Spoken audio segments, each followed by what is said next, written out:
Hi, I'm Paul Simpson from the football club. Welcome to the Burton Bugle. Here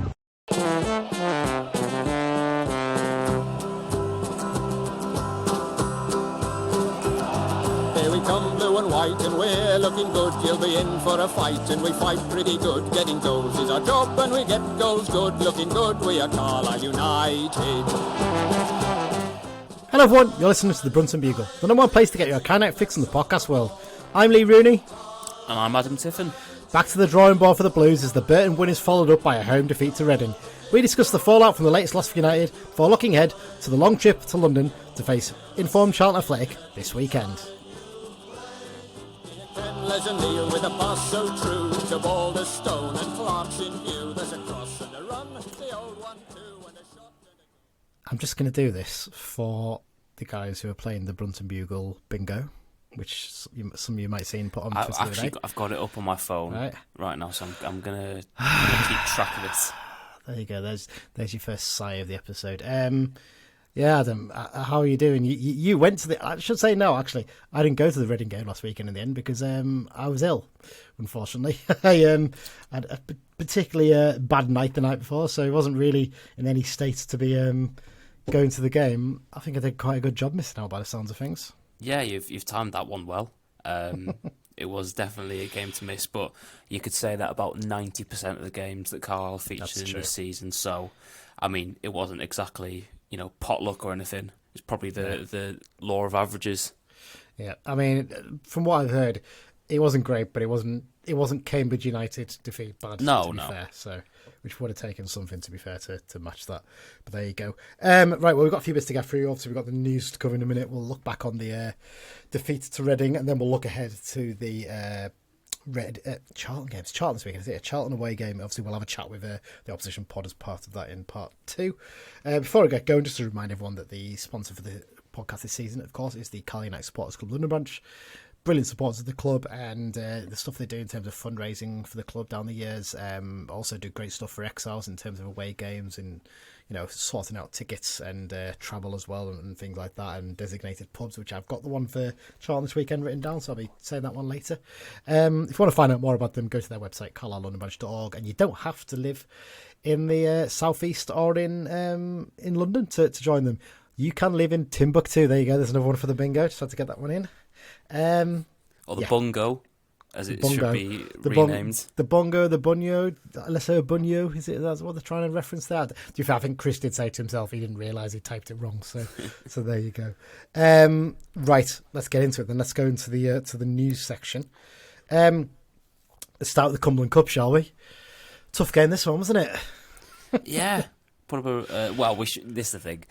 It really shouldn't be a surprise result, should it, when you're going up against a team named Whitehaven minus Social against basically an EFL side. So yeah. It's so for those who somehow have missed this, United beat as you said there, the Whitehaven minus Social side 13-0 at Brunton Park on Tuesday night, with what was pretty much. If in a situation where we could put out 2 11s, that would be one of the 11s, wouldn't it? Probably. In fact, potentially, the only one you'd maybe drop in would be Corey Whelan if he'd been available. Yeah. So yeah, it was kind of like you look at it and you're like, it's a little bit harsh on the guys from Whitehaven minus Social who probably would normally play against our youth team and probably give a bit more of a contest. But yeah, I think Simo's almost described it as a training game, didn't he? Really, in the pre-match stuff before Charlton this weekend, and you can't really disagree with that too much, can you? No, not at all. And it's like I said, it's not necessarily, I think, about the result. Obviously, it's good that Carlisle have got through to the final, but yeah. I think just the whole thing. I know if I was playing for a team like that, and Simpson was saying it's maybe not the draw they would have wanted, but I think if you were going to play Carlisle at some point, you'd rather play them probably at Brunton Park, even though you're maybe more likely to lose there than playing them at a neutral venue of some sort. You want to have that experience of going and playing at Burton Park, especially if you support the club or have any sort of connections to it. So even though it was obviously a mauling in terms of the football, it was probably, and from what I've seen from all the posts that have been put out by Whitehaven minus Social, that they really enjoyed it, and that's the main thing with these games. And to be fair, I think the best way to look at it is we respected it. We respected them like any opponent, put a strong team out. Mm-hmm. Yeah, we beat them comfortably. They respected it by not coming and kicking lumps out of us, as some teams have done in the past. I've been at some of those Cumberland Cup games, and it's not a pretty sight when they start running around kicking people in the air. For fair play.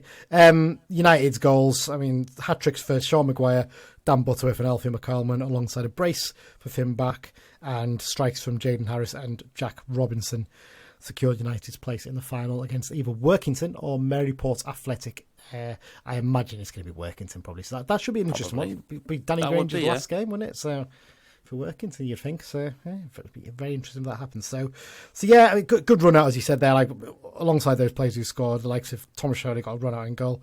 Josh Emanuel and Ben Barkley getting a decent minute under the legs as well, which is good to see. Mm-hmm. I think especially in Emmanuel's case, because for me, Jack Ellis has struggled a little bit in the recent games, and it might be nice to see if Emmanuel's fit, if he could potentially slot back into that right wing back role. I don't know, but he offers a bit more of that athleticism and things like that Simpson's admitted that we're lacking and needs to be a focus in the summer. Even if maybe he's not as technically proficient as someone like, obviously Finn Back's injured at the moment, but he just adds a different element to the options that we currently have. Yeah, and also Back did play in this game, but somehow seems to be a bit cautious in terms of using him, doesn't he? Yeah, he's not really going to be playing 2 games a week for the for the rest of the season. They have to be careful of him. Yeah, exactly. And just one little bit of news that came out just before the Reading game. It's a big farewell to Kitman Cole. He's announced that last weekend's game, or the club have announced that last weekend's game against Reading would be his final game as a long-serving kit manager of the club. I think we'd all knew he was going to be leaving at the end of the season, didn't we? Because obviously they've been recruiting for a replacement, and he decided he was going to retire.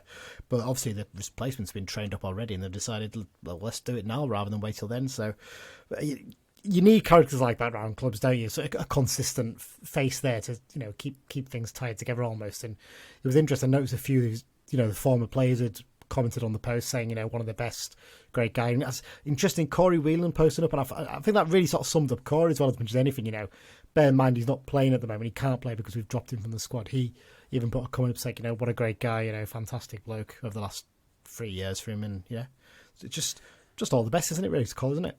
Exactly, and clubs, like you said, need people like that, even if they're not, maybe senior coaches or something like that. Just having that constant somebody who gets the club and understands the way things should work and how things are when things are good, and how to maybe pick things up when things are bad, even if it's not somebody who's very senior, but just having that person around who everyone sees every day, who can give a bit of a lift to the players, and not even just the players, to everybody else that they're working with. And obviously, other than his actual roles that come with being or jobs that come with being a kit man, that was what he brought to the club, and it'll be sorely missed. But I think it's almost a good sign that he's felt that he can step away this early, because like I said, the plan was to stay till the end of the season, so they're obviously very happy with whoever's coming to replace him. So I think it's probably worked out the best for everyone.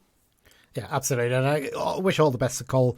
He was, when I was working in the club for 2 years as media officer, he was kit man at that time as well. And you couldn't wish to me a nicer bloke. Lovely, lovely fella. And you could understand why he was so popular with the players, because he'd sort anything out for them. So it's a great bloke. And all the best, Cole. I'd like to say enjoy watching the games instead for the rest of the season, but there's not much to enjoy watching them, is there? Maybe that's why he's left early. I can't take it anymore.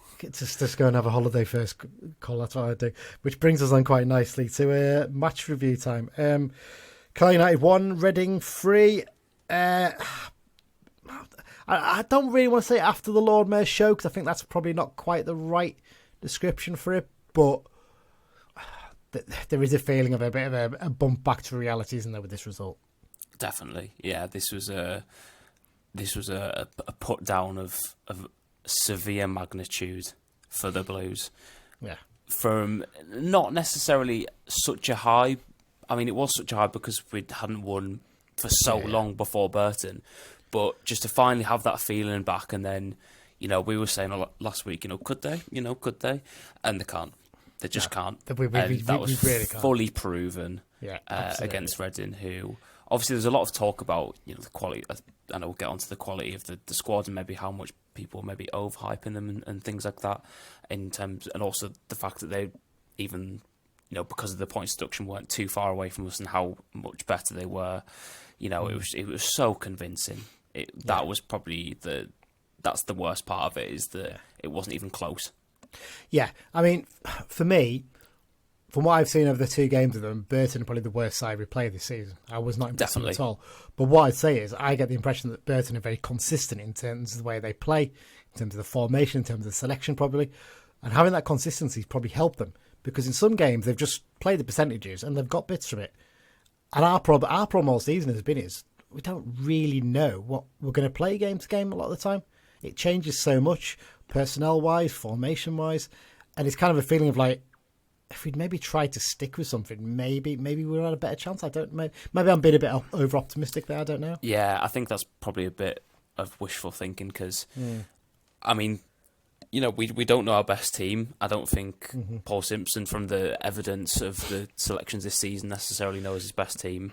But I don't think that's because, there's too many options or he hasn't decided on a system. I just don't think he and the fans believe that the players he has are good enough to play consistently every week to justify that position every week. So I think that's why there's probably been so much chopping and changing.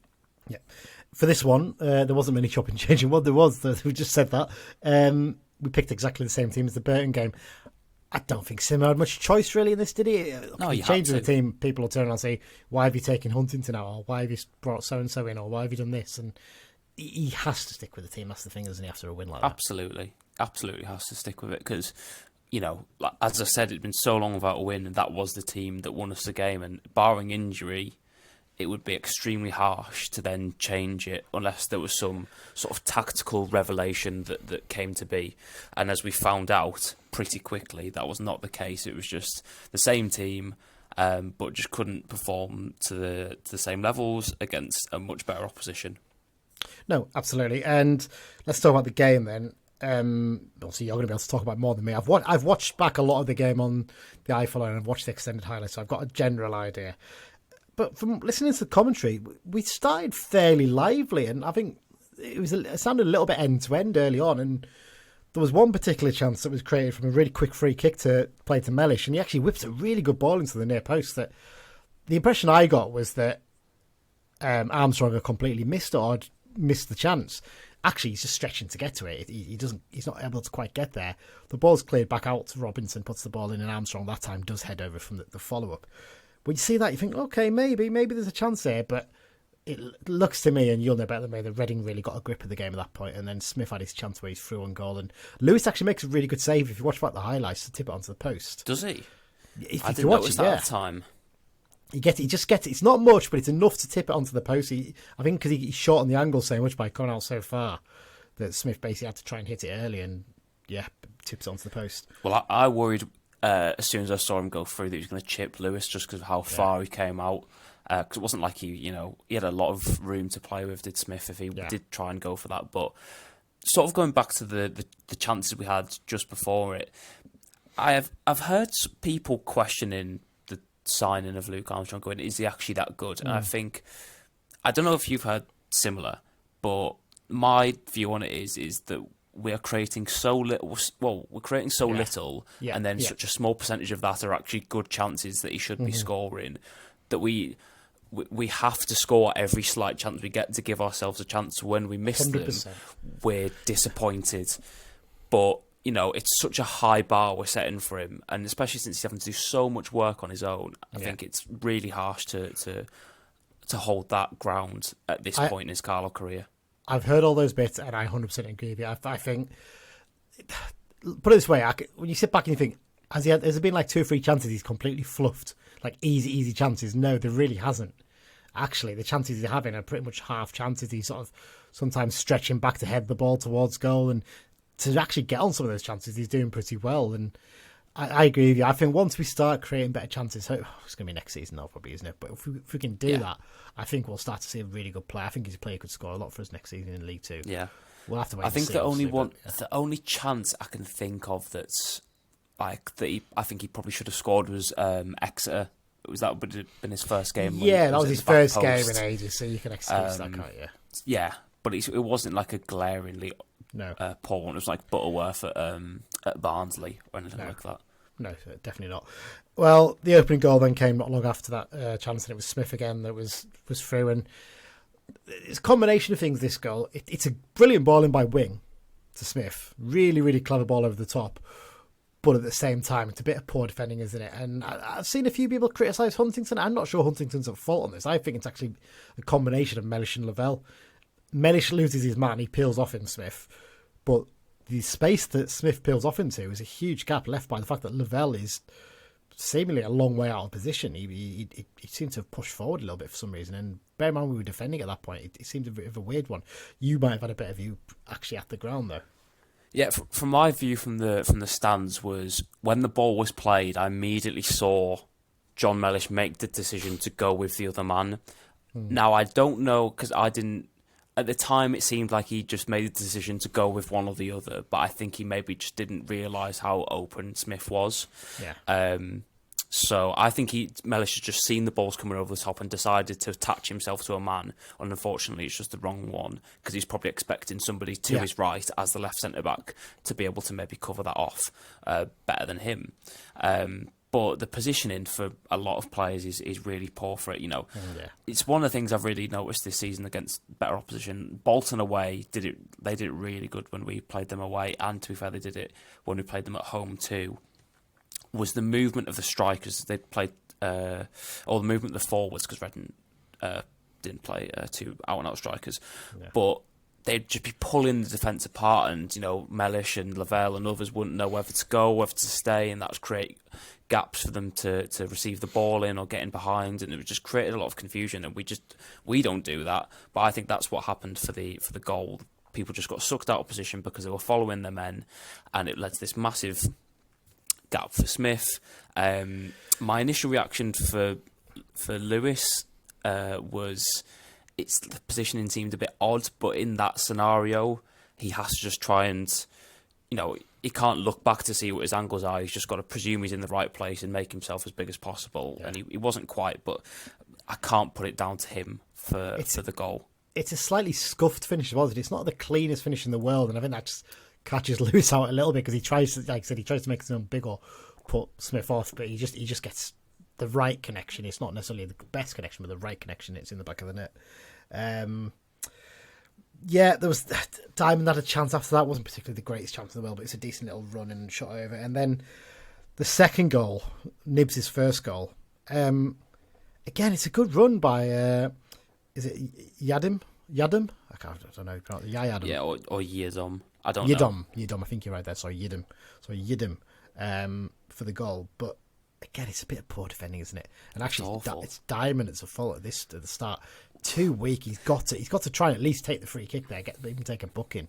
But it's Diamond it's Diamond at first, but Mellish's attempt to stop him was shambolic. I've got a slight bit of sympathy. I sort of agree with you, but I sort of have a bit of sympathy for Mellish there, because he's thinking, one wrong move here and I concede a penalty, and he's trying his hardest not to concede a penalty, but as a result, not really putting much of a challenge in, and he's passed him, and then it's everyone's just stood still. There's no reaction, and Nibs can just stand there and just tap the ball into the empty net. It's not a good defending all round from anyone, really, if we're being brutally honest. And going back to the start of it, when he got past Diamond, we don't have a single player, especially a fullback, who has the physical strength to brush past people like that, and the combined ability. I know Mellish didn't put up much of an effort, well, not an effort, but much of a wall challenge. Or challenge is a better word, to try and stop him.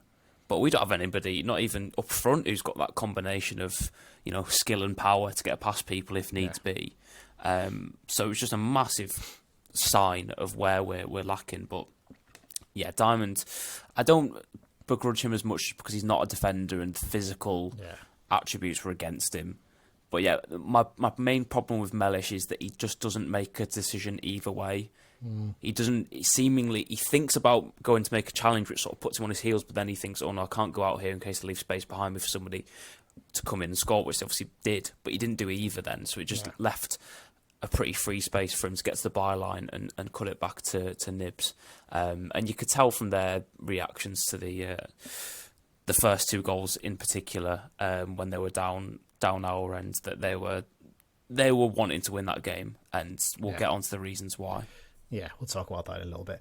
They could have made it 3 just before half-time, if not for a fantastic save by Harry Lewis, it has to be said. And I heard us on the radio, thought, this could be look forward to seeing this. And tell you what, it's a hell of a save, because it's a very good save. Those fingertips, it's going in, basically. So I think it was Aziz played free, wasn't he? And from the left side of the box, he hits a low shot, and Lewis does enough to palm it around the post for a corner.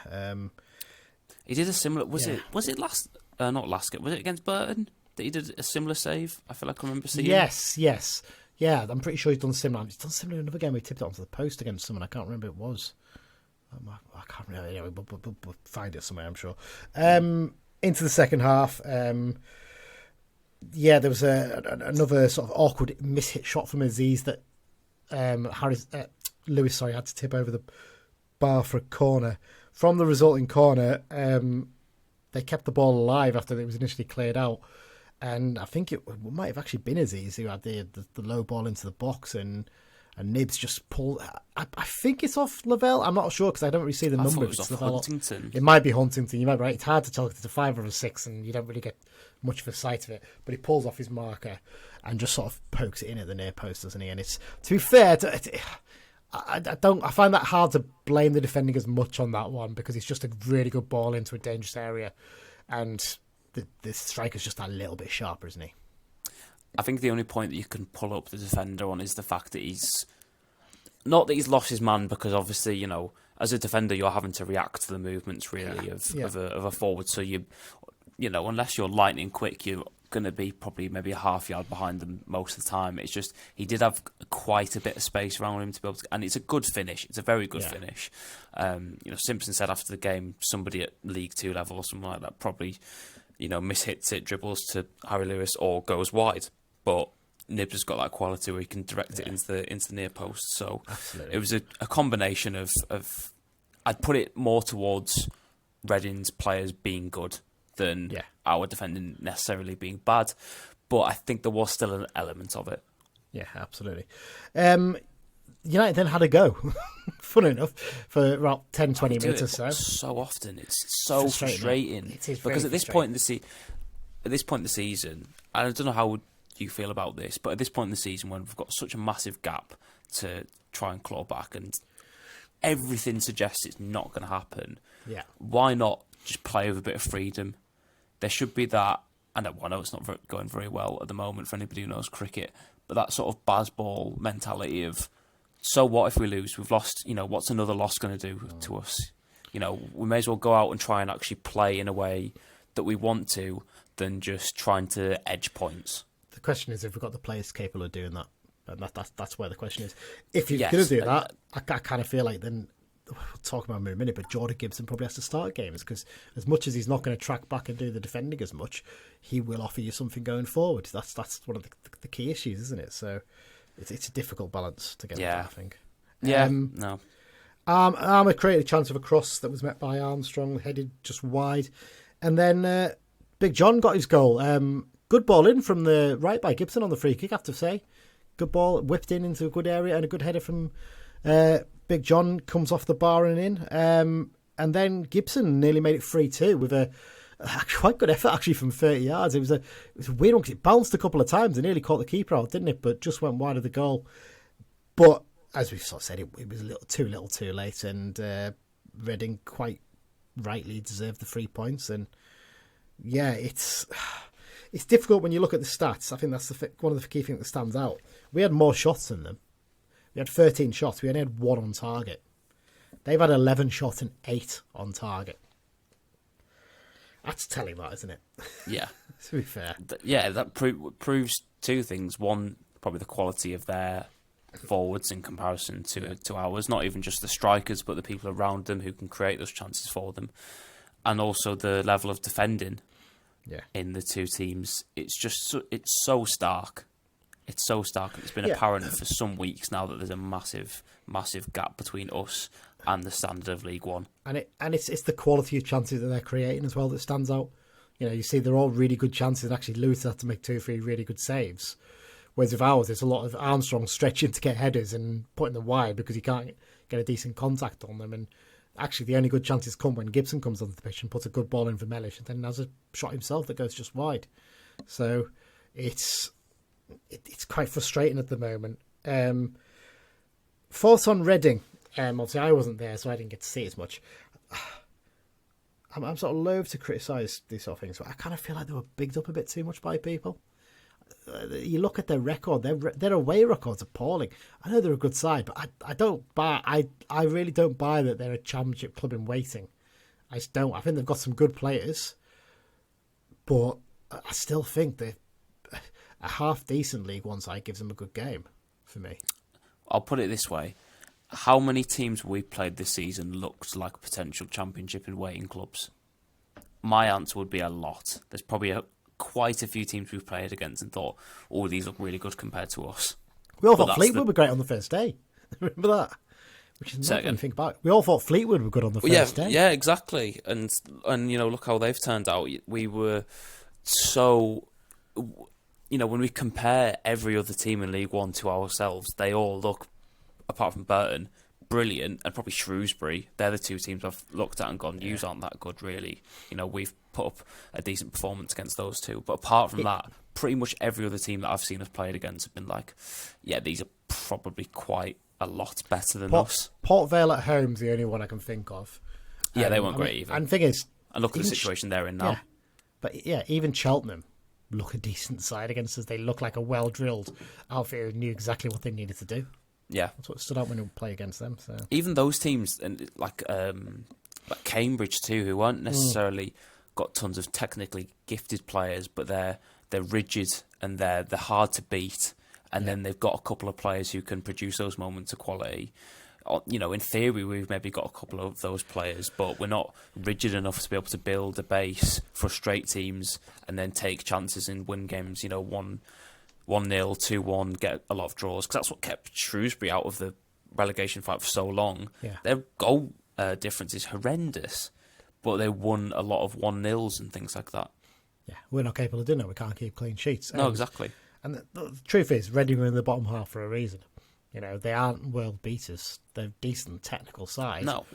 But other teams have shown you... Shrewsbury beat them 3-2 at the end of the day. So, that goes to show that they can be beaten, and we're just, like you said, we're just that far off the rest. It's just frustrating. Mellish was pushing to midfield this again. I'm getting a little bit tired of this now, and I'm a bit like... You've got midfielders on the bench. Use them. Use the midfielders on the bench, and you actually lose what you get from John in defence. You didn't have the greatest game against Reading, but you lose a bit of that as well if you do that. So, for me. One thing I'd like to see, if they're going to be insistent on it, because I don't actually I think what you were alluding to was him, making those deep runs from defence and causing a bit of overload. Is if we do, because there's been times this season where we've pressed and done it okay. But the problem often is we just don't have enough players high enough up the pitch to be able to press, because we've got three central defenders, and then the wing backs often don't push up really high just because they don't want to expose the slow defenders behind them. So I'd want them to have the confidence in Mellish. If they think he can play in midfield, then he should be able to step up with the team if needs be to go man to man. But obviously, then at the moment, that leaves the problem of potentially Hunt and Lavelle behind him, who are vulnerable to the ball over the top. So next season, if they're able to get in a few more athletic centre backs, and they can bring and they want to be that more sort of advanced team pressing the opposition high up the pitch, I'd really want to see them actually try and get Mellish involved in the press too, rather than just sitting back, because it's too easy to play for us at the moment. Yeah, absolutely. We sort of mentioned Armstrong before, but just to mention him again, he's not getting much respite at the moment, is he? That's one of the things that worries me a little bit. I know he's a big, strong, fit lad, and you'd expect that, but we just don't have the option to even sub him, do we? Because if we take him off, we just lose all focal point we've got in the team. Yeah, and that's one of the things you've got to look back on to potentially January, not even just the players we signed, but the players you let go of.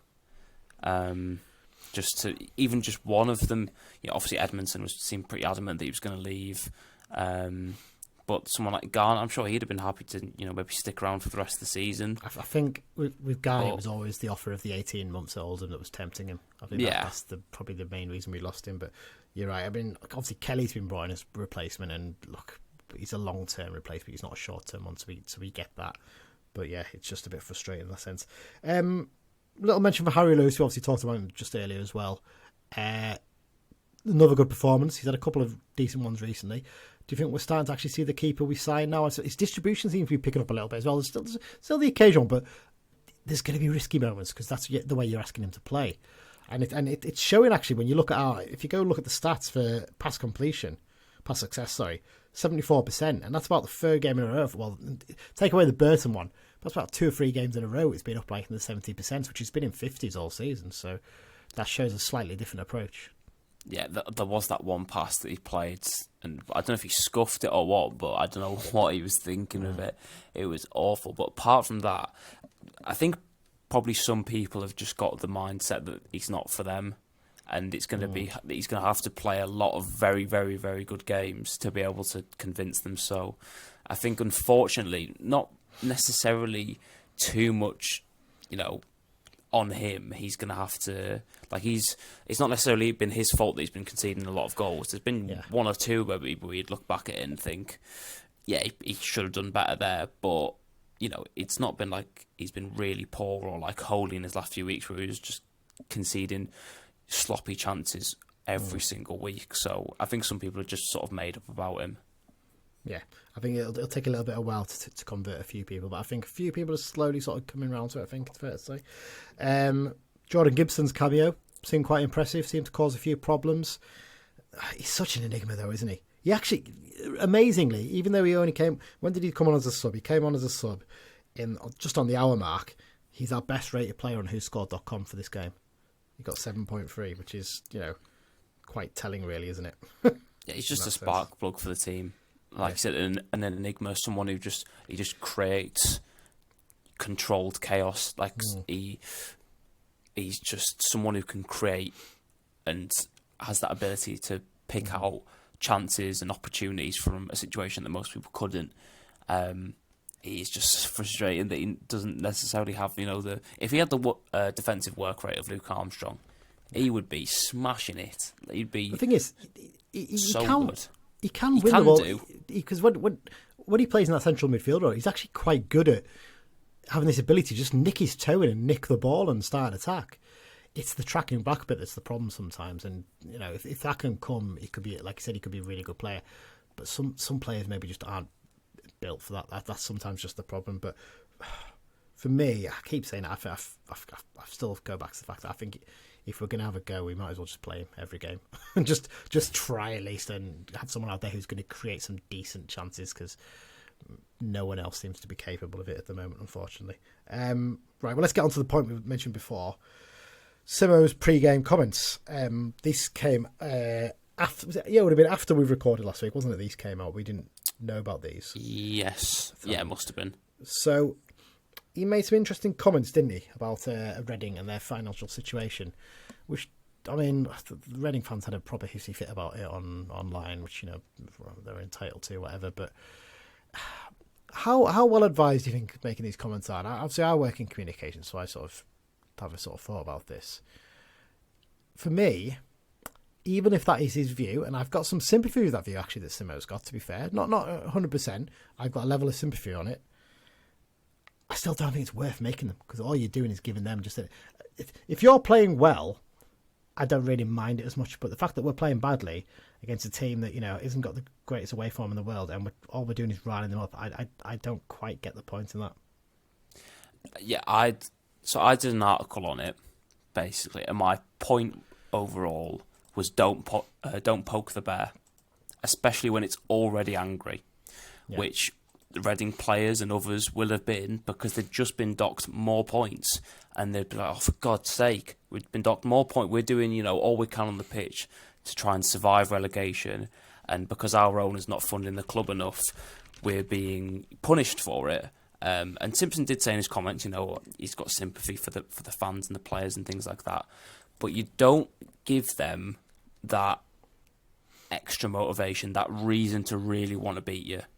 You don't do that, especially when they're already riled up. Yeah. And some people were replying to the story I put out saying, well, he's not wrong, is he? Well, that's not my point. I think, potentially he's right about, repeat offenders should get harsher punishment because they're repeat offenders.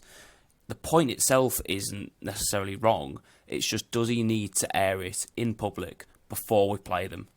No, in my opinion. No, I personally, just putting my communications hat on it, I probably would have advised him, say, I'm not sure it's worth it. He might well still have turned around and said, but I still want to talk. I want to talk about it. It's something I'm quite passionate about. At that point, you can't control them if that's what they want to talk about. I think they've made a little bit more of it, and I think I saw the thing about Harvey Nibbs retweeted that thing. I think the problem is, I'll be honest with you, some of the Reading journalists were a bit disingenuous with the way they were quoting it, and they quoted a little bit out of context. Yeah, I think there was a few. I think I'll be honest with you.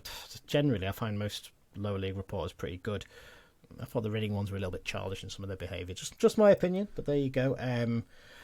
It was a little, the way they took it out of context a little bit. It was a little bit naughty. I totally get that they still wind them up probably, but still, yeah. I just think that you don't give them that material. No, you don't. No, you don't need to give them that extra motivation, especially when you're playing badly. It'd be like if Sheffield United played Everton this year, and Chris Wilder came out and was like, well, to be honest, I think it wasn't right that they got an extra 4 points added back to their total. They've done this thing wrong, so they should be harshly punished.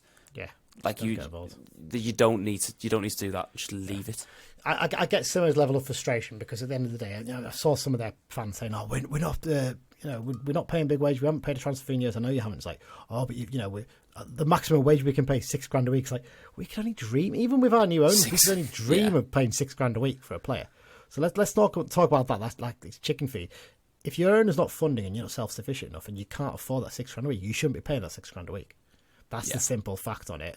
It sounds harsh, but that's the reality, and I totally accept that their owner is screwing them over, and I hope they get rid of him soon because he's clearly nothing but, I won't even use the words to describe him because it would be quite offensive. But I totally get it because Simmer's looking and thinking, well, I worked within my budget in the summer, and look what I've been able to bring in. Obviously, you can't say those exact words, but that's probably what he's thinking. Like, I couldn't really bring in any quality, and they've been able to spend what they want, and look what they brought in. But as we say, the original point stands. I don't think he needed to do it. I just don't think he did, and I think all he's done is brought a bit more attention. And him being a former Oxford player probably didn't help things either. I'd imagine they didn't take that very nicely. I don't know if you could hear it on either on the commentary or on the replays and things like that. But throughout the game, they were chanting, "Simmer, what's the score?" Yeah. When we were it'd been 2-0 and 3-1 down. So yeah. Yeah, I just found it a little bit unusual, and look, I totally understand he's a man under pressure right now, and he must be so frustrated. He must look at this season and think this has been a wasted opportunity, and he must look back and think, God, if that takeover could have been done in the summer, what I could have done, and actually had a squad to keep us up potentially, but it's been gone. It's all if buts maybes, isn't it? So we want to deal with absolutes. So anyway, right, let's wrap things up on this bit. Let's look back at the League One results for last weekend. Bolton got a 2-0 home win over Cambridge. Been struggling a bit since Neil Harris left now, haven't they? I think they've had a couple of defeats in a row. Obviously, we lost 3-1 at home to Reading. Cheltenham got a 0-0 draw against Burton. God almighty, that must have been a hell of a game, that one. Those two against each other in a 0-0 draw. Derby got back to winning ways with a 3-0 win over Port Vale. Fleetwood got a bit of some. I want to saw this one come through. That sums up our luck, doesn't it? Fleetwood beat Wigan 4-2 at home. Leyton Orient lost 1-0 at home to Bristol Rovers. They're sort of scrabbling a few results together as well now. Lincoln against Stevenage was a 0-0. Did you see the banners for Steve Evans at this game for the Lincoln fans? I don't think so. Or maybe I did. They were basically reminding him of his past, shall we say, and what he did at Boston United, and how the fact he obviously got done for the whole tax-related stuff, wasn't it, or something like that at Boston, and being sacked at Peterborough and a few other bits, and also said like record BMI or something like that for him. So called him Mr. Blobby as well, I think was one of the banners said as well. So it's just quite funny. But yeah, so 0-0 draw for Stevenage. They're still right up there. Northampton got a 1-1 draw against Charlton. Peterborough beat Exeter City 2-1 at home. Portsmouth got a 2-1 home win over Oxford. Shrewsbury lost 2-0 home to Blackpool. They're really getting dragged into it, aren't they now, Shrewsbury? They could still potentially come down with us. And Wickham lost 4-2 at home to Barnsley. Into the midweek results, Barnsley got a 2-2 draw with Bolton. This looked like a mad game from what I saw. One of my mates was watching bits of it. He was not at all in the dodgy box, of course. And he was telling me how, like, apparently when Bolton equalised from their penalty, straight from the kickoff, Barnsley decided to shoot because it was in injury time. They had a shot from the kickoff after it. So there you go. But yeah, 2-2 draw there. Our opponents this weekend, Charlton, they won 3-1 at Cheltenham. And then Peterborough United got a big 5-1 victory in their local derby against Northampton. I'm sure that won't have gone down well with Cobblers fans, that. So yeah, there you go. Midweek results. Nothing in particular stands out for you there? Well, I mean, the quality of Peterborough, they're so good, and we've still got to play them again, don't we? And annoyingly, I've got to go to that one because I've not been to Peterborough, so I need to tick it off. So well, I'm not. I'm going to avoid ticking that one off, and I wouldn't want to go to Peterborough anyway. But yeah, the players they've got like Efron Mason Clark and Kwame Poku, and they've got so many good young players. That just that's how you run a team at this level because they get so many. Go on. Well, I was saying that's hopefully what we'll be in a few years' time. That's the thing. That's the aim, to be a northern version of them almost, really. Yeah, because they get so many players in from the National League for probably pennies, and they're selling them for millions. Yeah, like it's just I mean, that's the model. They still pay a bit of money to the National League clubs, but they always make a really good profit on them generally. So. Yeah, that's my point. Yeah, right. That's wrapped up the review section. We'll be taking a short break shortly, after which I will be speaking to Louis from the Charlton Live podcast ahead of this weekend's big game. And we talked about, the fact that they've had 3 managers in one season. Dean Holden obviously left early on, and what went wrong under his replacement, Michael Appleton, how Nathan Jones has settled in really well at the Valley, and a little bit on Macaulay Gillesphey as well, of course, who's one of their January signings. So here's the short break, and we'll be back to talk to Louis after that. This is John Mellish. You listen to the Burton Bugle. Yes, we're into part 2 of this week's Burton Bugle, and of course part 2 means Behind Enemy Lines, where we speak to a fan of the opposition podcast of the team that we're playing this weekend to find out a bit about their team ahead of the big match this weekend. Obviously we're playing Charlton Athletic, and we're speaking to Louis Mendes from the Charlton Live pod. Louis, how's it going? Yeah, not too badly. How are you? Yeah, we're hit and miss as Carlisle fans at the moment. I think there's a sort of acceptance that we're probably going to be going down this season, but if we can put up a bit of a fight, it'd be nice towards the end of the season and try and get a bit of momentum going into the new campaign, but we'll have to wait and see with that. Before we get going, just tell us a little bit about your podcast and how it's come about, basically, because we're trying to find a little bit more about the opposition podcast this season as well. So Charlton Live, it's been going for a very long time in various different guises as a radio show long before I joined, but recently, I've been on it for about 10 years. We used to broadcast live from the Valley, but that sort of all got shifted around during COVID. Now we broadcast from home, and on live, go live on YouTube now on a Thursday night at 7, and on a Sunday morning at 10 to either look ahead to or look back at the games. We have post-match interviews and pre-match interviews with the manager. Sometimes a player, if we win, they give us a player to speak to as well. If we don't, we don't get one. Feel free to check us out. We're on YouTube. We're on all the podcast apps as well. Fantastic. Right, well, let's talk about the game. So actually, we'll sort of look back to when we played each other last November, because a lot has changed for both clubs since then, I think it's fair to say. Just looking back at that game at Brunton Park, it must have felt quite a strange occasion for you guys to be involved in that game, because obviously that was the first game after the takeover of our club by the Piatic family, so it must have been a bit of an odd one to be at. Yeah, I'll try and say this as nicely as possible, but having been there ourselves before with American owners or just any owners really, but particularly, American owners, because we were burnt by Thomas Sangard, our previous owner. Yeah. I found the whole setup and rigmarole around their arrival and the flags and that a bit much, a bit cringy, but Carlisle, obviously the fans are hoping for better, and that's what they hope would happen with the takeover. And when you get an ownership group that clearly have been coming in and saying the right things, especially at that time when it's pretty much their first day there, you expect the fans to be on board, and so yeah, that was an interesting day. If it did feel like we were gate crashing someone's party a little bit. I've still got that Own the North flag around somewhere actually. My daughter loves playing with it, so I brought one of them home with me. So yeah, the occasion was a strange one. The game itself, like some games we've had at times this season. So before it really went on off the rails under Michael Appleton, we'd find ourselves having games where we probably should have won that didn't. We often kick ourselves in the foot and concede soft goals, particularly at that time. And obviously Sam Lavelle, our former man, got a goal which pegged us back. You know, we were 1-0 up through Corey Blackett-Taylor. It should have been more, but it wasn't, and we paid the price, and that's sort of been the story of our season up until the last couple of weeks, really. You mentioned Michael Appleton there. Obviously, he lost his job in late January, and now you're on to your third manager of the season. We'll talk about his replacement shortly, but do you think Appleton was given enough time to sort things out, or do you think it was just destined to never work under him? Yeah, I think it got to one of those sort of death spirals that you see under a manager. I think that his race had been run. Obviously, he wasn't there that long. He came in September, and as I said, was gone by January. But he was hated by the fan base, and you don't get that very often. I've never seen a manager so unpopular with the fans.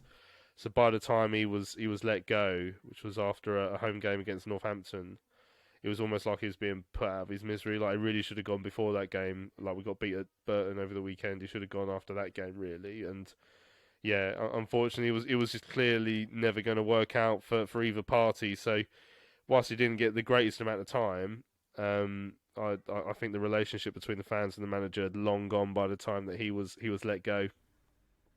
Yeah, so obviously you replaced him with Nathan Jones. Certainly a character who divides opinion. Obviously, in terms of his time at Southampton, was chaotic, to say the least. But he undeniably did a brilliant job at Luton Town, over 2 spells there. How has he settled into life in the Valley so far? Because from what I've seen, the fans seem to have taken to him quite well. Oh, it's been brilliant. So obviously we've won a couple of games, which helps. We're now 6 unbeaten as well. But I mean, three of those games in the 6 unbeaten run were against the top 3. We had to play each of them in order, and we got 5 points from that when realistically we probably expected none. So yeah, I mean, there's been a clear improvement in the performances, which has helped. He had a good reputation with Charlton fans already. He was one of our youth, like one of our academy coaches, only for a season, but maybe 11, 12 years ago. But he won whatever division they were in at the time. He won that with the I think the 21s, whatever age level it was at. So there were people still around at the club who knew him back then, who speak very highly of him. And yeah, obviously you look at what he's achieved at Luton, and you're thinking, right, that's the Nathan Jones that we hope that Charlton are going to get.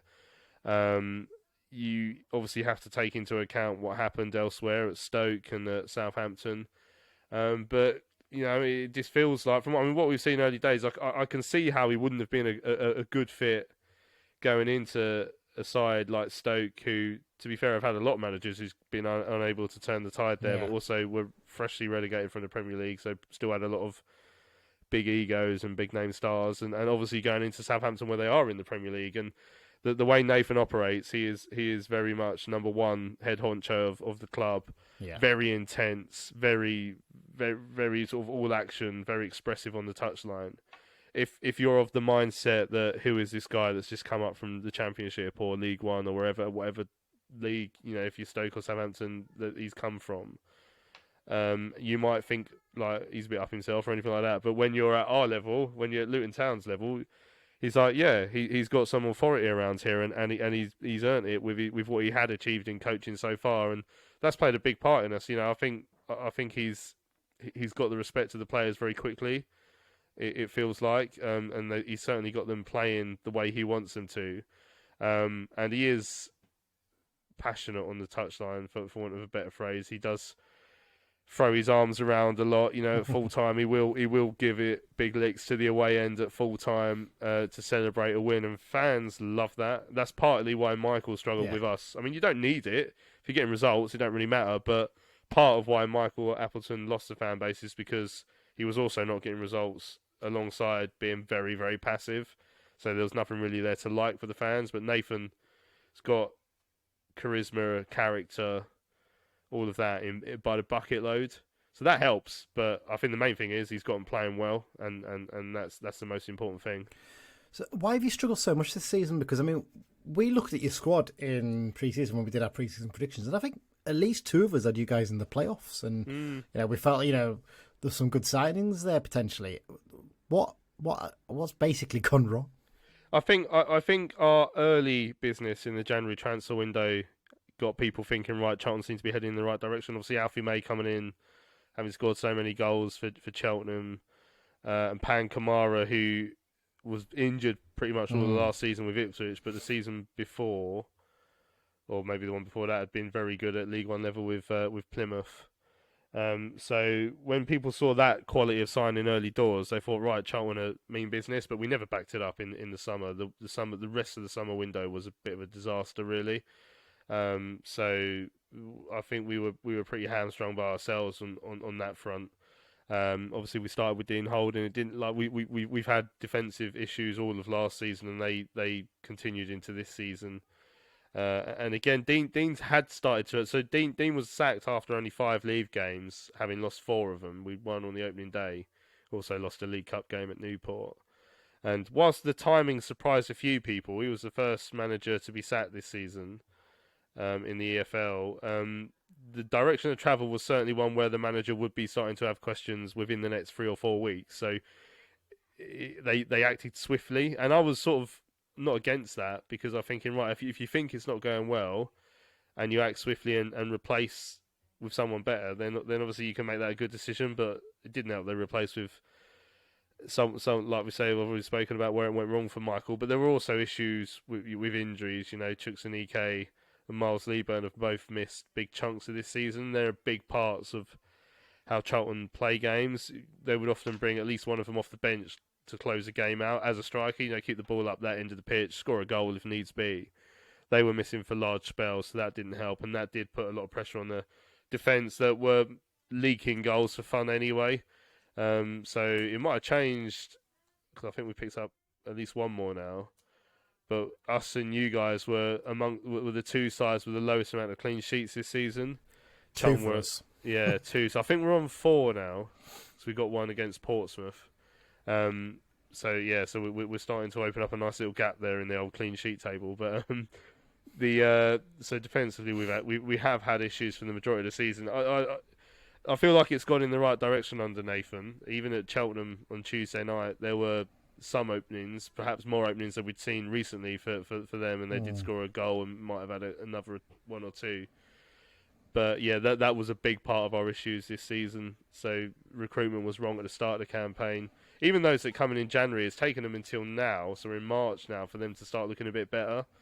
So even in January, we were hoping for like an immediate effect from our January window, and it didn't happen at all. And that's why we didn't have Michael Appleton for much longer there after those early signings. So yeah, recruitment wasn't great. Defence hasn't been great. Injuries haven't helped. Poor managers hasn't helped either. Yeah. Mentioning recruitment there, you recently signed an ex-United player in Macaulay Gillesphey. Never really got quite his chance at Brunton Park. He was quite young at that point, but you could see he was such a good player on the ball in terms of a ball-playing defender. How's he settled into the Valley? Yeah, so like I say, as I said, as one of the January signings, I thought he had a slow start. Came into admittedly a chaotic defence. Had a disaster of his own at home to Derby, where he gave the ball away inside our own half, and that led immediately to a goal, and it was a 1-0 defeat, so it cost us the game on that front. It had a little bit of time out with some minor injury or picking up pace as well, like fatigue and that, so getting back up to full fitness. But I'd say over the last couple of games, he's started to grow into looking pretty solid now, which is useful. Won a few defensive headers, that sort of stuff.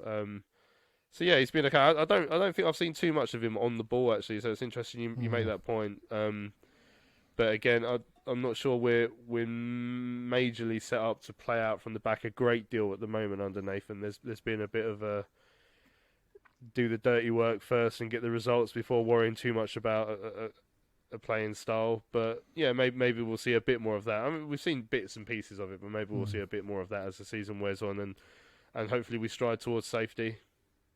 Yeah, he's an interesting one, Macaulay. Like I said, he came to us from Newcastle, and I think there was a hope that he'd hold down a defensive position, but no manager ever really took to him that much. So he ended up leaving to go to Australia, and he's fair play rebuilt his career since then. I think it's fair to say. Yeah. Let's talk about the danger men to watching your squad. I mean, Alfie May's the obvious one. I mean, I imagine you'd be struggling quite a bit without his goals this season. It's fair to say, but who else do we need to look out for?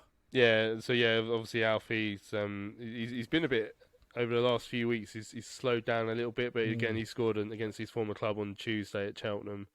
Scored last week against Derby from the spot. So yeah, he's getting better. There's a couple. There's a couple of almost surprising ones really. So one of our big problems since towards the end of Michael Appleton's reign, I can't remember exactly when, but there's certainly a handful of games, if not more, where he moved us to this 3-5-2 formation, which we've continued with under Nathan Jones. And one of our major problems was our wing backs just weren't good enough for it. But there's been a little bit of chopping and changing there. So we brought in one for either side in Thierry Small and Kane Ramsey. Now Ramsey's gone out injured. I don't know when he's going to be back either. But Small on the left has been like a real surprise. He was released by Southampton so he could come to us. Yeah. No one really knew what to expect. Only 19 years old, but he's looked very dangerous. So far, scored a goal on his debut, albeit it was a very good cross that went straight in. Then he's provided an assist since then, so he's a real threat down the left. And I don't think I ever thought I'd be saying this a couple of weeks ago, but Tenai Watson on the right has just grown into that attacking role, because he'd been struggling from the majority of the season, but he's actually last couple of games got into some really good positions. He set up Charlton's opening goal at Cheltenham on Tuesday. So that's the two wing backs. In the midfield, Connor Coventry, who we signed from West Ham in January, is now starting to look like the Connor Coventry we were expecting. Again, January signing that started quite slowly, but he's played some of those incisive passes that, I don't know, what would you call it? The assist to the assist, if that makes sense. So he would send the ball through that then someone can tee up for someone else. So he's done a bit of that recently as well. So yeah, and one who I will say, although I don't know for certain if he'll play, is Karoy Anderson, young midfielder who scored a couple of goals recently. And then we've got this young striker, Dan Carney, who himself is only 19, I think, but he's just grown and grown this season. And again, got his 10th goal of the season on Tuesday. That included 4 that he scored whilst on loan with Southend. He got those all in one game, funnily enough. But yeah, he's really growing into the role as well this season. Between him, like I say, Dan is the striker who keeps his place every week, and the last few weeks it's been Freddie Ladapo and Alfie May who've been rotated as his partner. Yeah. I won't say Freddie Ladapo. He's not. He gets a lot of goals at this level traditionally, but he hasn't really done much for us, unfortunately. No. In terms of the trip down this weekend for our fans, what could they expect down at the Valley? There's not much change, I suppose, since the last time we came down, which was about 10 years ago, I think now. Yeah, I think so. I think the away pubs, is it still going, the ante? It might. Oh yeah, it might be back now. I don't know if I'm talking nonsense, but the pub, yeah, the best pub used to be the Anti-Gallicans, so you have to check up if that's still open actually. Next door. Sorry, my cat's just jumping all over me. Right. It's fine. Yeah. So in terms of pubs, you might be better off sticking around somewhere like Greenwich or London Bridge before coming down. I think the Market Port is the one that's been mentioned. It's at London Bridge. Yeah, it's a well fancied pub, that one. But yeah, the ground itself. Yeah, we have the ground itself hasn't changed since you would have last came down, other than who owns it now, Roland Duchâtelet. He might have just about owned it then when he owned the club, but he still owns the ground and not the club now. So that's a bit of a problem we've got waiting in the background. But yeah, it's still a nice, I think, a nice ground. For the away end is a very good view in the Jimmy Seed stand. I've back in the day when we were good, we used to split that with home and away fans when we were in the Prem. So I've sat in that stand a few times, 15, 20 years ago. So yeah, it's a very good view right by the station as well. It's a nice, easy one to get to as well. Yeah. Right, well, you've been very generous with your time tonight, Dave. Thank you very much. Before you go, can I have a prediction for the game? Yeah. I predict we're gonna go to town. So I'm going to go for a 4-1 Charlton win. And I was just looking up a stat a minute ago. I noticed that Sam Lavelle was the highest scorer of own goals in the top 4 divisions of football. So maybe a Sam Lavelle own goal to balance out the one he scored for you guys up at Brunton Park. Well, he nearly made it free against Burton the week, but Harry Lewis made a pretty good save to keep it out, thankfully. But to be honest, I'd like to argue on that prediction, but there's every chance it's probably quite accurate. So there you go, the way things are going. Louis, thanks very much for giving up your time. Obviously, if you want to find Louis' podcast, as we mentioned before, it's on YouTube, Charlton Live, or you can find it on the usual podcast channels. We'll be back just after this short break. Me and Adam will be looking ahead to this weekend's game. Hi, it's Tom Piatic II, and you're listening to the Brunton Bugle. Yes, we're back into part 3 of this week's Brunton Bugle. Big thanks again to Louis for speaking to us ahead of this weekend's game against Charlton Athletic. Now, before we get on to talk about the Charlton game ourselves, I realised while we were doing that break there, Adam, that I forgot to play Mike. Mike sent me in a 6-second review at the Reading game, so I apologise, Mike, for the fact that I didn't play this during then. So I'm going to play it now because I suspect them it might be slightly ranty, possibly. I don't know, maybe not. I'm not sure, but Mike went to the game, so here's what Mike had to say. Just another awful day out, really. I've seen Harry Lewis getting a little bit of stick. Saw him get some stick for the first goal. I don't really blame him for the first goal. I think if you give Sam Smith that much space in the penalty area, the writing's on the wall. Yes, that was a pun. He made some really, really good saves that saved it from a bit of bloodbath, to be honest. And even in the first half, it wasn't a save, but he came out of the box really, really well and made himself big. So Smith hit the post. Maybe could have done better on the third goal, but I think all in all, it's poor defending more than it's poor goalkeeping. Well, there you go. It's pretty straight to the point. We talked about Harry Lewis a lot. Less ranty than thought it might be. But I've got to do something first for that pun.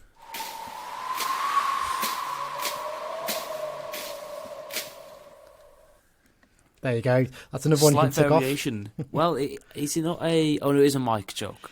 Sorry, it's a Mike joke. I thought it was said a Dan joke. Apologies, Dan. No. No, it's a Mike joke, so there you go. There's another one you can tick off on your bungyo, your bingo, whatever you want to call it. Right, Mike has actually done us a question as well, and I'll do that now while we're starting the second half. So here's the question Mike has for this week. So, a former Carlisle and Charlton player is Kevin Feely. How many games did he play for the Blues? I think it's either 1 or 2, Not many.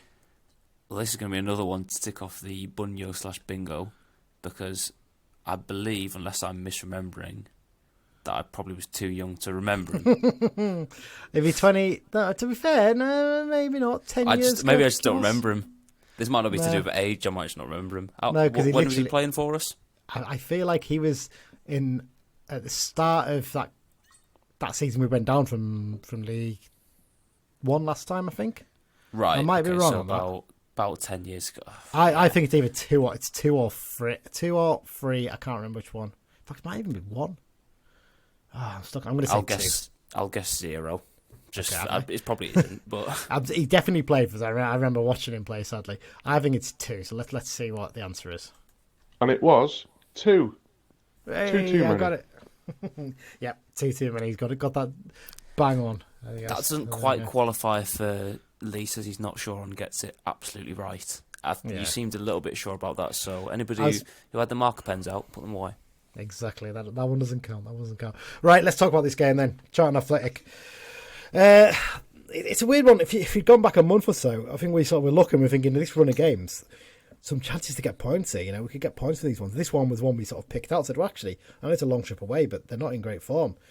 That's not the case anymore, is it? Nathan Jones has come in and instantly done an excellent job in turning them around, hasn't he? Yeah, well, I wouldn't say an instant turnaround. Well, he lost his first first game. game. Slower start. Lost his first game, but they haven't lost since, to be fair. I know they've got some draws in there, but, tighten them up. Yeah, I think that win against Derby was when Charlton and their players and their fans thought, okay, right, we can maybe not be quite so worried about the rest of the season. I mean, you look at the quality in their squad, as we'll get on to, and it should be absolutely nowhere near the position they are. But they just leaked goals, I think, all season, so that's why they're in the position they are. But yeah, they've been much better. Not lost their last 6 games. So doesn't bode well for Carlisle. No, absolutely. I mean, like you said, I think you're right. That Derby game, I think, is the one where they probably thought, oh, actually, you know what? We've got every, because Derby were in a hell of a good run of form until that point, and that hit them a little bit. But yeah, when you look at Charlton, they've shot right up the table now. They're, I'm looking how many points clear of Cheltenham now, and they've played 2 more games more than, but they're 7 points clear of Cheltenham. As well as Cheltenham have done, their Trom's dropped off as well now. So I'm not saying they're safe yet, Cheltenham. I think a couple more wins, they'll probably look and think, okay, that's probably enough to get to 47 points, I reckon, really. Just quickly on Cheltenham, I mean, the fact that they've even got a chance of surviving from the position they were in is absolutely ridiculous, which is such a contrast to Charlton, who... If anybody would have said they've been in this position at this stage of the season, people would have gone, "You're mental. What are you talking about?" And it's the same for Cheltenham, just the other way around. Yeah. I mean, transfer window business, they've been busy in both windows, haven't they? In the summer, they were really busy. But they've had a little bit of a clear out in January and then brought a load in as well. It's incredible the turnaround of players they've had, isn't it, this season? And any that stand out for you in terms of their January signings and departures? Connor Coventry from West Ham is the obvious one, purely because of the price tag of a cool £1 million, which is probably, I reckon, maybe about 3 times as much as our record. I mean, they've probably paid, I'd guess, more for Macaulay Gillesphey than we did for Luke Armstrong. About definitely. 350 grand. They also brought in Freddie Ladapo from Ipswich, obviously helped them get promoted from League One last season. There's a lot of quality. Kane Ramsey from Harrogate. I really like Ramsey. I thought he was a really good player for Harrogate, so that's a really good signing. And Thierry Small as well is another one. Like he looked quite good at Port Vale, I think, a few years ago, didn't he? From what I remember, and he seems to have started really, really well there. And like you said, it feels like they've done exactly the right thing in terms of the strength that they needed in January. And they're probably looking, they've had this new manager coming in, it's given him a little bit of a bounce in that sense of bringing a new face in. And Jones is an interesting character, isn't he, Nathan Jones? Because a lot of people scoff a bit because of his spell at Southampton, where he was a bit cocky and a bit arrogant, got a bit ahead of himself. He was quite Brent, wasn't he? Yes, he was quite Brent. But I kind of feel like something like that can work at some clubs. It didn't work at Southampton. I don't blame him for what happened at Stoke, because you only have to look at how many managers have been at Stoke in the last 5 or 6 years who've just failed to turn that club around. They just look a mess. Luton, it worked. And I think he looks at Charlton almost as a similar project to Luton, maybe even a slightly bigger club. There's an argument there to be made. That he can turn them round and potentially get them right up the proper end of the Championship is probably where they're looking to be in the near future, you'd think. Yeah, and on that point of Luton and Charlton in terms of the project, it's probably going to be an easier task, at least on paper, to get Charlton to the position that Luton have got to, just because of you look at the size of the Valley, the players they've already got. It's not like they're short on cash, unlike Luton, who've just done it through very smart recruitment and player development. They've got the money to go out and buy players if they need to, so look like a very good opportunity for Nathan Jones to sort of rebuild his reputation among people who weren't quite as aware of what he did at Luton. Yeah, I mean, they also produce quite a lot of good young players coming through their academy as well, to be fair. So there's so many. Like they've had Joe Gomez, they've got Miles Lieben, he's injured at the moment. Miles Lieben, Shelby, Toby Silva. Well. He came through their academy back in the day. Big Tobes. I mean, a bit disingenuous to that, but I mean, being that from that part of the country, it's almost a prerequisite that they're going to get good footballers. South London has like a ridiculous record with the number of players it produces. It's unbelievable. Like Palace, particularly, they produce a lot. The Millwall have got a pretty good setup as well. It's just outrageous how many come from that. I think Paris is the only place. There's a part of Paris. It's the only place that produces more like top quality footballers than South London. I'm surprised that like a team like not even Charlton necessarily, but maybe one who's maybe not got quite as many resources hasn't taken the Athletic Bilbao approach of only just having a policy of only recruiting players from London, because it's just a guaranteed for anybody who gets released by like the Chelsea's, Arsenal's, Tottenham's. You've just got an instant in to a very good club, and you've got a chance, and they'd probably do really well from it.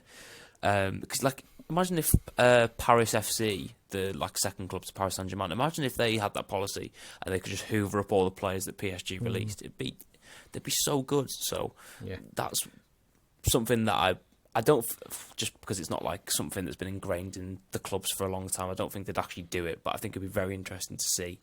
Yeah. One player they did lose in January was Corey Blackett-Taylor, which I'm glad to see him go because he always plays well against us, to be fair. But he's obviously gone to Derby on loan with not even a view. I think it's an agreement that he'll sign permanently with them. Yeah, I think it is an agreement. Yeah, I think he's probably the best player on the pitch when we played against them in the reverse fixture. Yeah, absolutely. He was very good against us for Tranmere as well a few years back.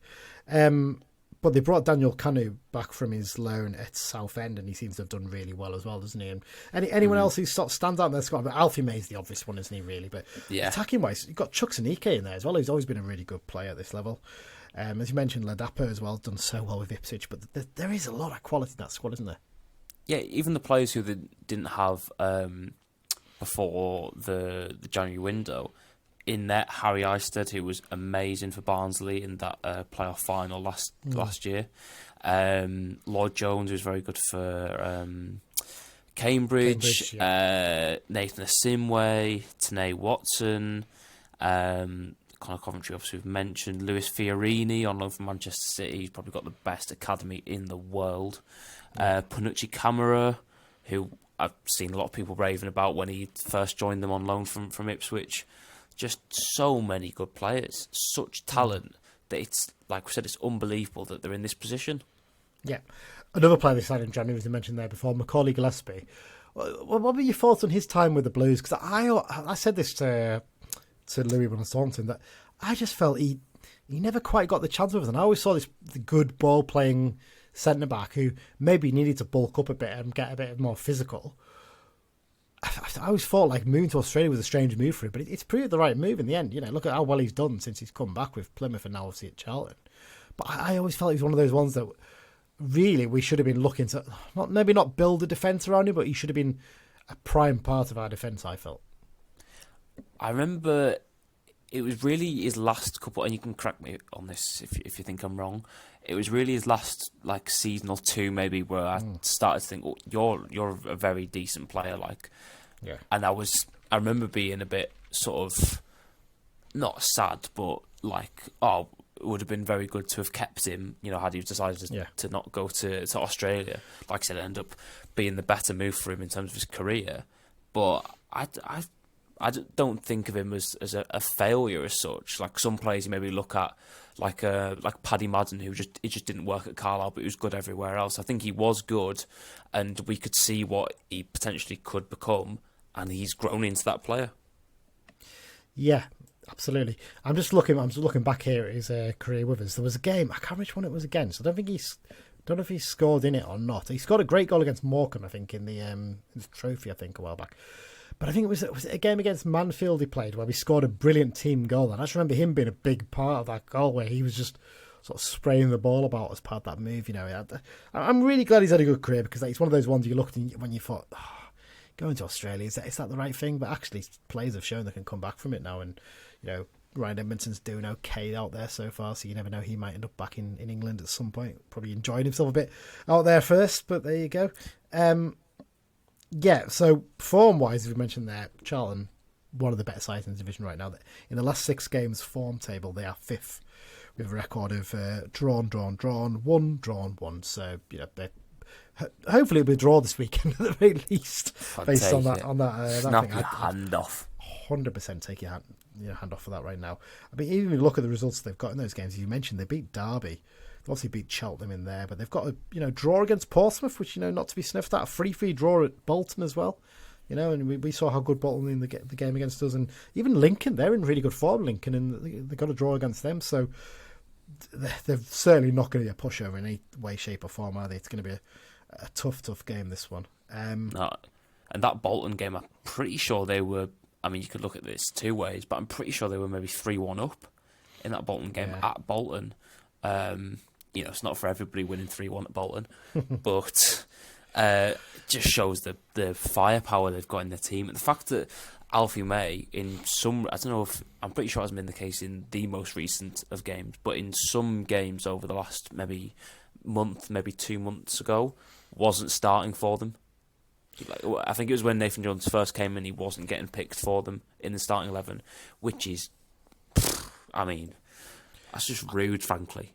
I think, to be honest, if you look at it actually, he scored against, I think actually I'm looking at it here, from the 9th of December up until the Derby game, he'd only scored 1 goal in like the space of just over 2 months.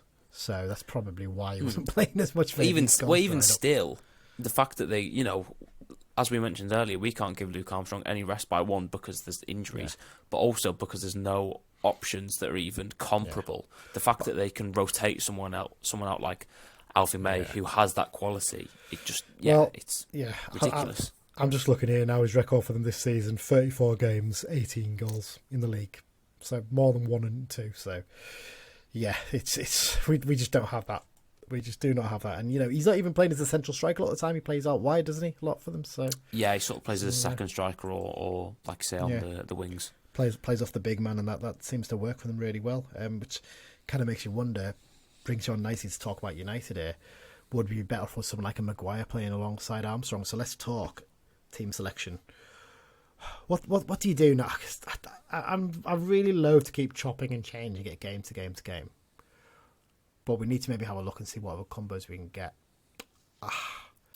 I know it's only against White and minus, so I'm not even counting that as a reason. But hopefully it'll give him giving him some mental confidence at the very least. I'd be tempted to put Maguire up top with Armstrong for this one, just because we haven't actually seen that yet, have we? I don't think we've actually seen them play as a front two together. Maybe obviously appearances from the bench, but that would be it. Different.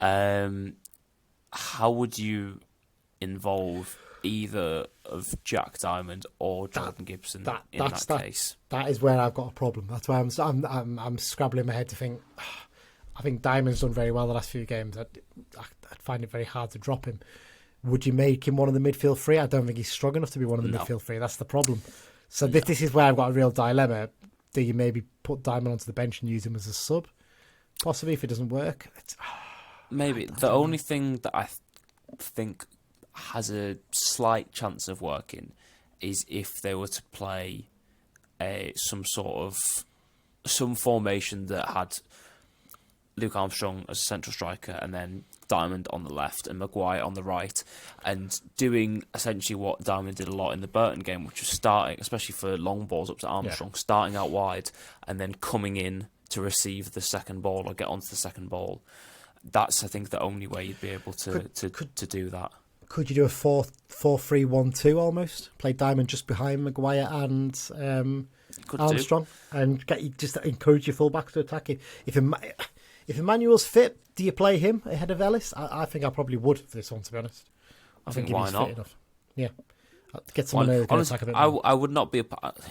Obviously, it's not going to happen because they only did it because of sort of last resorts. Yeah, but I wouldn't mind them I wouldn't start him, but I wouldn't mind them just giving like a decent number of minutes to Anton Dudek, just to even the slight chance that he might, poke a goal in, and it's just a bit of feel-good factor. We've got nothing really much to play for. Obviously, you don't want to, ruin his confidence by playing him tons and not getting any goals, especially at his age, and the fact that he's new to the club and to the country and things like that. But there really isn't many changes that I think you can look at and go, nah, I wouldn't do that. He deserves his place in the squad. Yeah. So, would you stick with the back three or would you change it? For this game, I maybe would stick with it just because they do have that. They often play a bit more direct than their players would maybe suggest. Yeah. So you'd have that cover in terms of the centre backs. But do you stick with the same back three? That's where it becomes more of a question for me. I think I'd definitely stick with Mellish and Huntington. I've got a question over whether I stick with Lavelle. I'm very much on the fence with that at the moment. Wing back wise, I'd stick with Armour at left wing back, but I'd bring in Emmanuel at right wing back just to give a bit more physicality and a bit more attacking options there. And obviously, your two midfielders pick themselves. I mean, I suppose the main ones, Neil and Harrison, Neil and Vela pick themselves. It's a question whether you stick with Charters, but if you take Charters out, you haven't got any set piece taker in there really, either, which doesn't help things. So it's as Dan would usually say if he's on it, he'd be a manager because it's when you're playing well, it's easy. You just pick your team, and it picks itself most weeks.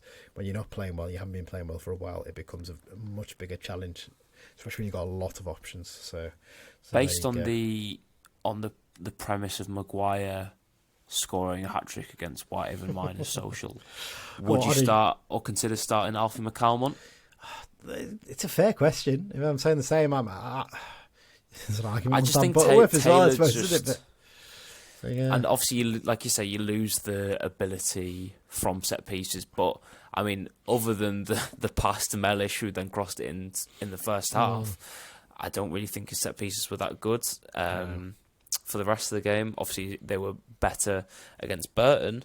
But like I said, I can't now look at a team sheet and go, that's an awful mistake, unless Armstrong gets dropped. I think him and he's probably the only one, and Lewis, just for sort of confidence sake, because you've committed to him, he's your goalkeeper, you sort of have to stick with him now.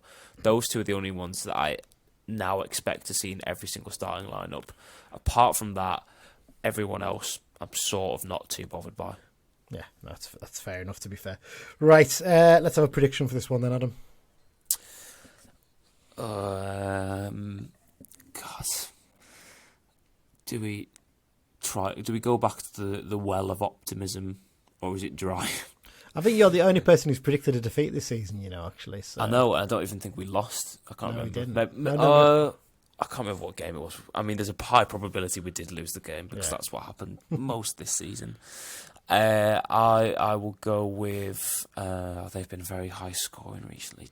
Oh, we're going to get bad. 1-0 win. Wow. We're going to go for a 1-0 win. We're going to absolutely bore the life out of the Valley.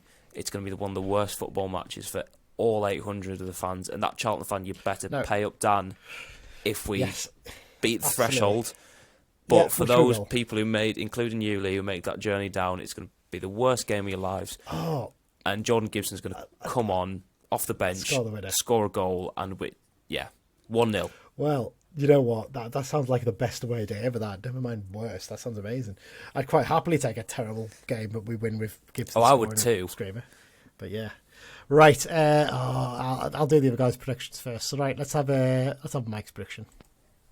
I'm gonna go for a 1-1 draw with goal machine Josh Vela scoring the goal.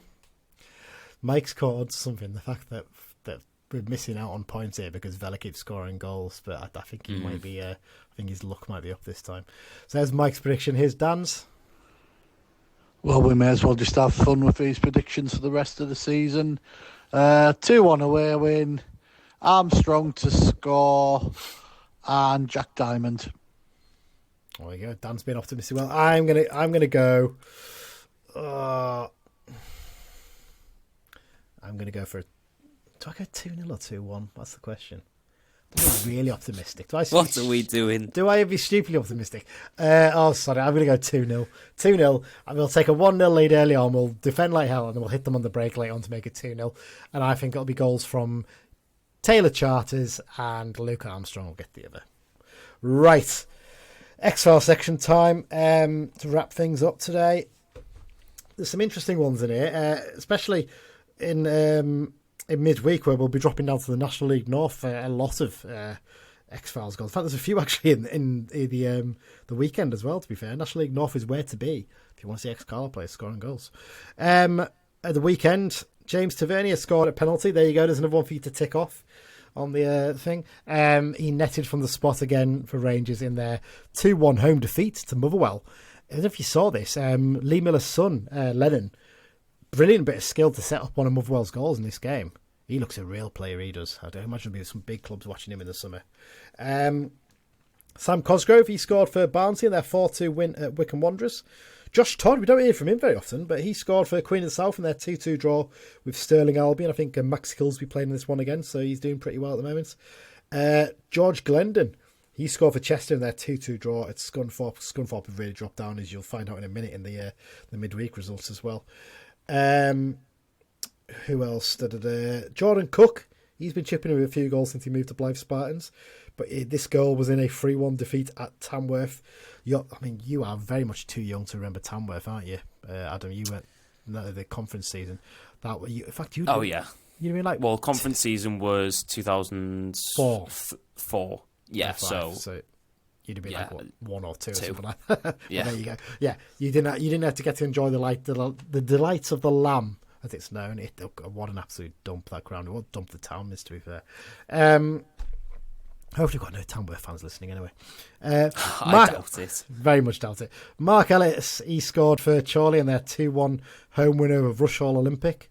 Cameron Salkeld, he scored for Darlington, their 3-1 win over Banbury United.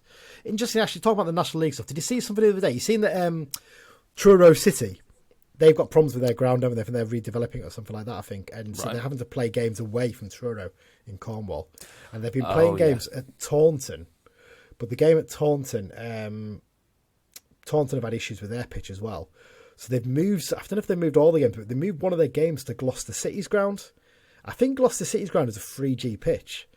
So they're playing a National League South game against Taunton at Gloucester City in the evening. In the afternoon, Gloucester City are playing a National League North game on the same pitch. So the same pitch will be hosting both a National League North and National League South game in the same day. I thought you were going to say, I can't remember, I'm pretty sure it's involving the same clubs. Yeah. That there was some, because it was like they couldn't obviously play at their ground. Yeah. And then the rearranged game had to be moved to a different ground, which ended up being closer to the visiting team, which I'm pretty sure was from the northeast, than it was the home team. I'm pretty sure it was involving Truro. I think it might be that. Something like that, yeah. But it's ridiculous. Flashbacks to the floods for us. It is. Travelling to Preston and Blackpool. Yeah. All kinds of places. Mad, isn't it? So Brad Young scored his 4th hat-trick of the season for the New Saints in their 4-0 win over Cardiff Metropolitan Uni. Some interesting... I saw some story the other day about some big clubs are watching Young again, apparently. I always thought, he's one of those loanies. Look, he didn't go great for him with us, but you couldn't knock his work rate. Because you get some of them that are proper lazy get-to, just not interested, like your Elias Sorensens of the world. And dare I say it, the Luke Plangers of the world. But Young actually put the effort in. It just wasn't a good time for him to be coming on loan to us, was it? Yeah. He also just wasn't really given, from memory of that dire season, too much game time. Like, he just wasn't really picked too much. But he's doing well. I mean, he's playing against a university team, which make of that what you will. But good for him. 4 hat-tricks in a season can't be slighted.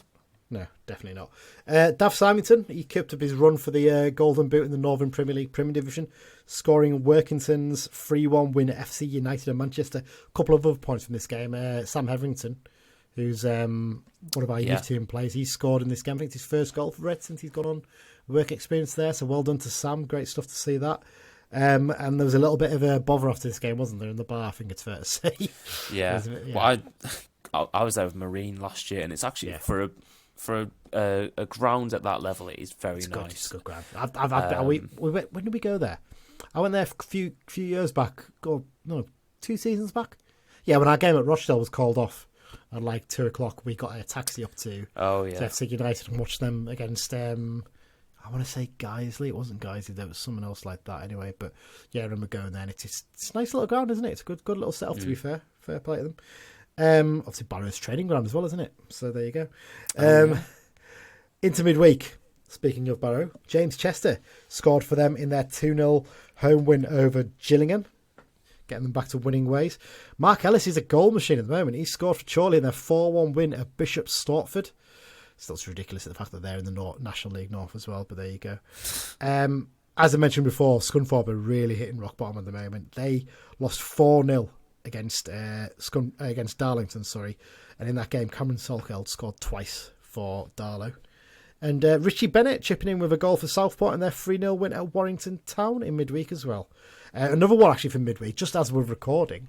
I'm going to double check he hasn't scored anymore, but Tom Lawrence has scored for Rangers in their game at Benfica Let me just double check what the score is as we're recording. It's still 2-1 to Rangers. Up. So he scored after 7 minutes, did Tom Lawrence. Well done to him. On to the other bits. Jared Branthwaite's getting tipped for a call-up to England's squad for the upcoming internationals, isn't he? Saw that today. Yes, he Southgate's is. interested. There's a little bit of a defensive crisis in terms be. of injuries. But you know what? If he plays well in those 2 games, he could end up going to the Euros, which is mad to think, isn't it, really? Yeah, of course. I mean, every loan he's been on, though, before... I mean, I know a lot of Everton fans from being in Liverpool for a few years, and I remember chatting to some of them at the start of the season, and they're like, we don't understand why he's not getting picked, because it was Michael Keane and others were getting picked ahead of him, and since he's come into the team, he's been brilliant. I can't think of, off the top of my head, many other left-footed centre-backs that England have, and especially in the modern game, that's really important. So he's got a path to the top, and it's great to see. It's absolutely great to see, especially whether it fills our coffers a little bit more as well when he eventually does it. We don't mention this one very often usually, but it's one we always forget. Gareth Taylor, who some fans might remember had a loan, I think in about 2009-ish, 2010. Can't remember exactly when, but Gareth Taylor, he signed a new deal as Manchester City women's head coach that'll keep him at the club till 2027. So I believe they're actually playing tonight. Yeah, I think they're playing Chelsea. I can find that score. Yeah, you found that they score lost 1-0. Oh, they lost 1-0. One of those whatever cup competition that is, their League Cup equivalent. Yeah. One that we actually missed a few weeks ago. Tristan Abrahams. He's left Welling to join Maidenhead United in the National League. Sorry, I think he scored. I don't know if he scored the other day, but no, sorry, obviously didn't score because it's not on the list. But yeah, he's played a few games for them already, I think. And finally, Liam Noble has joined Hebburn Town from Morpeth on loan, I think, till the end of the season. Bless him, Liam. I saw a photo of him, and the first thing I thought is, my God, you look older than me, and you're like 6 or 7 years younger. He's time's not been kind on poor Liam, but there you go. Yeah, and also another one, actually, Gary Liddell, I've just seen tonight, has left South Shields by mutual consent. I think he must have another club lined up somewhere else, but yeah, after 3 or 4 seasons, I think, with them, he's moving on to pastures new. And I think that's it. I mean, there's anything else to cover, is there, Adam? No, I remember covering when we played against South Shields last year with Marine. Gary Liddell was... I mean, there was so many players at that level who previously played for Carlisle. It was unbelievable. But the fact that he was playing for them, I thought he's probably a bit young to be playing at that level. Obviously, they got promoted and are playing at a higher level now. But yeah, he was way too good for that team when we played against them for Marine. He was always one of those players who looked a bit of a class act at times, didn't he? When he could really play the games. As you know, all the best to him for wherever he goes next. And yeah, that's it. Thanks once again to our sponsor, the London Branch, for their fantastic support this season. Thank you for joining me, Adam. Really appreciate it, as usual. No worries. I'm not 100% whether we're going to be doing a Barnsley preview. It's whether I can fit the time in on the Sunday. It's a tough one with these Saturday, Tuesday games. It's to fit in sometimes at the weekend, so we'll wait and see on that one. But we'll be back next week, definitely, with a preview of the Shrewsbury game, which is one of those remaining games you look at and think, well, surely we've got to have a go at getting 3 points in that one, isn't it? That's the thing you look at. Oh, we hope, but... Yeah. We might be coming off the back of 2 wins in a row. You never know by then. I'm being very optimistic there, to say the least. But there you go. Yep. Thanks everyone for listening. We really appreciate the support. You know, the listener figures have been through the roof again this season. It's been really, really good. Even though the football on the pitch has not been that great, but yeah, we're hopefully need to keep a track on. Need to keep a track on if there actually is any listeners in Timbuktu, or if any listeners do end up going to Timbuktu, please let us know and take a picture of yourself listening to the podcast in Timbuktu. I don't think there's any... I'll have to look at the stats after this, but I don't think it shows up on our stats that someone's listened there. But I will have a look. I'll have a good look and see what it says. There you go. Yep, thanks everyone for listening. Really appreciate the support, and up the Blues. Up the Blues.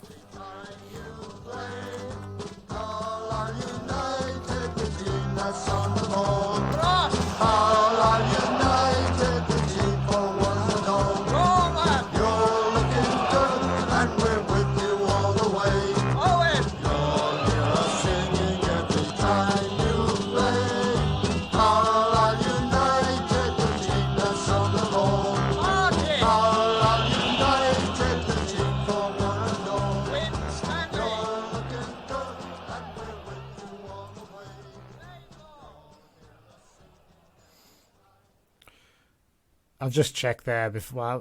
If anyone is staying on to listen to the end, I've just had a look at our stats. We've still not had a listener in Mali, so disappointingly, we can't take that off.